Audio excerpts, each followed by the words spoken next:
Jo sóc en Jordi Camprodon, doctor en Biologia i treballo a l'àrea de biodiversitat del Centre Tecnològic. A l'àrea estem dividits en dos grups o laboratoris independents. Un és el grup d'Ecologia del Paisatge i l'altre és el grup de Biologia de la Conservació. Pel que fa a Biologia del Paisatge ja us en parlarà Lluís Brotons, i pel que fa al grup de Biologia de Conservació tenim dues línies. Una és la d'ecosistemes agraris i l'altra la d'ecosistemes forestals. La d'ecosistemes agraris us en parlarà el Gerard Bota i us parlaré una mica del que fem a la línia d'ecosistemes forestals. Bàsicament el que es tracta és de fer recerca aplicada pel que fa a la conservació de la biodiversitat en sistemes forestals aplicada a la gestió.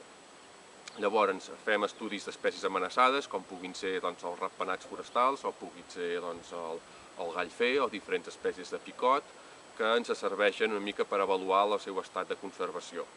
Per altra banda, també utilitzem la fauna forestal com a indicadora de l'estat de conservació de tot el sistema, de tal manera que nosaltres puguem oferir als gestors forestals recomanacions de gestió que tinguin en compte la conservació de la biodiversitat.